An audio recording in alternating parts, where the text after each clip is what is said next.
Everyone, I am advocate सपना कौशिक और आज हम डिस्कस करने वाले हैं कि क्या इजराइल और फिलिस्तीन के बीच जो युद्ध चल रहा है, क्या इसमें होने वाले अपराधों को आप युद्ध अपराध यानी कि वॉर क्राइम्स की कैटेगरी में रख सकते हैं, और अगर वो युद्ध अपराध हैं तो इसके लिए कौन इजराइल और फिलिस्तीन को सज़ा दे सकता है।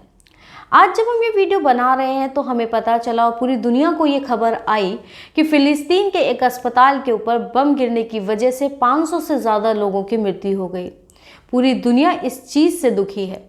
इजराइल का कहना है कि हमास गुट ने जो रॉकेट फायर किया वो मिस फायर हो गया और उसी के अस्पताल पर गिर गया, जिसकी वजह से 500 से ज़्यादा लोगों की मृत्यु हो गई। जबकि फ़िलिस्तीन का दावा है कि ये बम जो गिराए गए वो इजराइल ने गिराए। तो क्या इजराइल या फ़िलिस्तीन को इसके लिए कसूरवार ठहराया जा सकता है, और अगर वो कसूरवार हैं तो आखिर इसकी सज़ा उन्हें कौन दे सकता है। दुनिया में अगर कहीं भी युद्ध अपराध होते हैं, वॉर क्राइम्स होते हैं, तो इसकी सज़ा देने की जुरिस्डिक्शन जो है वो इंटरनेशनल क्रिमिनल कोर्ट के पास है, जो 2002 में बना था। ये नीदरलैंड्स के द हॉग शहर में स्थित है।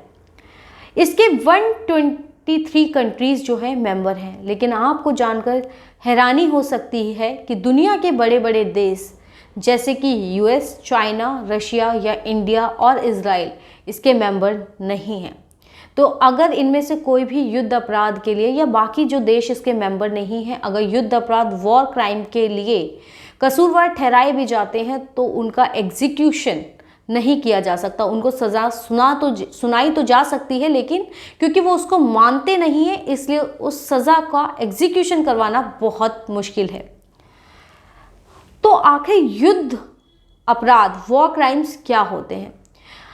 अगर किसी भी युद्ध में, किसी भी वॉर में किसी भी सिविलियन या उसकी प्रॉपर्टी को नुकसान पहुंचाया जाता है, महिलाओं या बच्चों को नुकसान पहुंचाया जाता है, या किसी भी ऐसे इंसान को नुकसान पहुंचाया जाता है जिसका युद्ध में कोई भी सरोकार नहीं है, वो उस युद्ध में इन्वॉल्व नहीं है, आर्मी में नहीं है, या फिर बेगुनाहों की हत्या कर दी जाती है, महिलाओं के साथ रेप किया जाता है, या कोई भी और हीनियस क्राइम किया जाता है, ऐतिहासिक इमारतों, अस्पतालों या स्कूलों पर बम गिराए जाते हैं या उनको नष्ट किया जाता है, या किसी और तरीके से पूरी कंट्री को बर्बाद करने की कोई कोशिश की जाती है, तो उसे युद्ध अपराध वॉर क्राइम कहा जा सकता है। इसकी डेफिनेशन इंटरनेशनल क्रिमिनल कोर्ट लेता है रोम स्टैट्यूट के आर्टिकल 8 से, और आर्टिकल 8 में डेफिनेशन ली गई है जिनेवा कन्वेंशन के आर्टिकल 147 से, जहां पर ये सारे युद्ध अपराधों को बताया गया है कि कौन कौन सा अपराध युद्ध अपराध की श्रेणी में आता है। इंटरनेशनल क्रिमिनल कोर्ट के क्योंकि सिर्फ 123 मेंबर हैं, तो उसके अलावा जितनी भी दुनिया के दूसरे देश हैं, अगर वो कोई युद्ध अपराध करते हैं तो उनको सज़ा सुना पाना इंटरनेशनल क्रिमिनल कोर्ट के लिए बहुत मुश्किल हो जाता है, एग्जीक्यूशन करवाना नामुमकिन सा हो जाता है, और इसीलिए आज तक इंटरनेशनल क्रिमिनल कोर्ट युद्ध अपराधों को रोक पाने में असफल रहा है। जब भी युद्ध अपराधों की बात की जाती है तो ये बहुत ही सब्जेक्टिव मैटर हो जाता है, क्योंकि यहाँ पर ये डिसाइड कर पाना बहुत मुश्किल हो जाता है कि आखिर क्या वाकई ये युद्ध अपराध की श्रेणी में आता है। क्योंकि जब भी आप युद्ध अपराध को डिफाइन करने की कोशिश करते हैं तो वहाँ पर देखा जाता है कि 3 रूल्स, 3 प्रिंसिपल्स का अगर वायलेशन होता है, इन तीनों में से अगर किसी भी एक प्रिंसिपल का वायलेशन होता है तो माना जाएगा कि वहाँ पर युद्ध अपराध हुआ है। जैसे फर्स्ट है डिस्टिंक्शन, कि अगर कोई भी कंट्री किसी दूसरी कंट्री के ऊपर अटैक करती है तो क्या उन्होंने ये डिस्टिंक्शन किया कि उनका दुश्मन और सिविलियन कौन कौन है, उनको क्या अलग अलग करके ही अटैक किया गया। हम इस केस में देखें इजराइल और फिलिस्तीन के, तो इजराइल ने पहले हमास ने इजराइल के ऊपर अटैक किया, और फिर अटैक के बाद इजराइल ने यह कहा कि हमारे ऊपर हमास ने पहले हमला किया है, इसलिए अब हम फिलिस्तीन के ऊपर हमला कर रहे हैं। तो जब इजराइल ने हमला किया तो क्या उन्होंने डिस्टिंक्शन किया कि हमास और सिविलियंस अलग अलग हैं?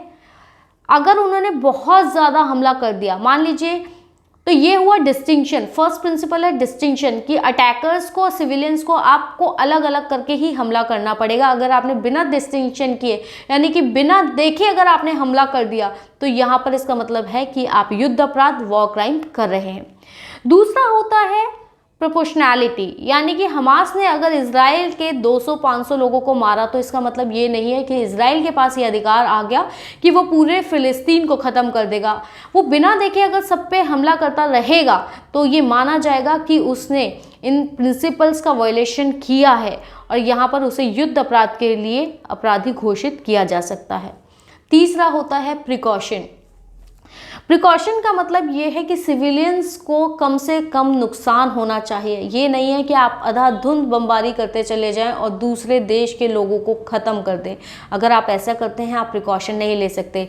आपके ऊपर हमास ने हमला किया और आप हमास से अगर बदला लेना चाहते हैं तो आपको हमास के ऊपर हमला करना है, ना कि फ़िलिस्तीन के आम नागरिकों के ऊपर आपको हमला करने का हक मिल जाता है। तो ये होता है प्रिकॉशन। यहाँ पर इजराइल ने जैसे कि ये कहा कि हमने फ़िलिस्तीन के लोगों को फ़िलिस्तीन छोड़कर सुरक्षित जगहों पर जाने के लिए कहा है, तो इस इवैक्यूएशन प्लान को भी यहाँ पर ये कहा जा सकता है कि ये युद्ध अपराध है, क्योंकि उन्होंने उन्हें कोई सेफ पैसेज नहीं दिया। जब उन्होंने फ़िलिस्तीन को खाली करने का ऑर्डर दिया तो उनके पास जाने का कोई सुरक्षित ठिकाना नहीं था और इसे ज़बरदस्ती ज़मीन खाली करवाया जाना भी कहा जा सकता है और ये खुद युद्ध अपराध की श्रेणी में आता है। तो इसलिए ये नहीं कहा जा सकता कि इजराइल ने प्रिकॉशंस लिए हैं। यूएन ह्यूमन राइट काउंसिल तब से इन्वेस्टिगेशन कर रहा है, जब हमास ने इजराइल के ऊपर हमला किया तब से यूएन ह्यूमन राइट कमीशन इसकी इन्वेस्टिगेशन कर रहा है और उनका कहना ये है कि हमास यानी कि फ़िलिस्तीन हो या इजराइल, दोनों ने ही युद्ध अपराध वॉर क्राइम्स किए हैं और उनके पास पूरे एविडेंस है, वो सारे एविडेंस कलेक्ट कर चुके हैं। तो अगर आईसीसी इंटरनेशनल क्रिमिनल कोर्ट फ़िलिस्तीन को सज़ा सुना भी देता है तो फ़िलिस्तीन को अगर सज़ा सुनाई जाएगी तो वो तो फ़िलिस्तीन को कंप्लाई करनी पड़ेगी क्योंकि वो 2015 से आईसीसी का मेंबर है। लेकिन इजराइल को अगर कोई सज़ा सुना भी दी जाती है, बेंजामिन नेतन्याहू को कोई सज़ा सुना भी दी जा सकती है, तो उसका एग्जीक्यूशन बहुत मुश्किल हो जाएगा और इसीलिए युद्ध अपराधों को रोक पाना बहुत मुश्किल हो जाता है, क्योंकि दुनिया के ज़्यादातर ताकतवर देश इस संस्था के मेंबर नहीं हैं, वो उसको मानते ही नहीं है, इसके अस्तित्व को निकालते हैं। इसलिए वॉर क्राइम्स का रोक पाना अभी फ़िलहाल बहुत मुश्किल लगता है। आपको ये वीडियो कैसा लगा और आप किन और मुद्दों पर वीडियोस चाहते हैं प्लीज़ कमेंट सेक्शन में बताएं।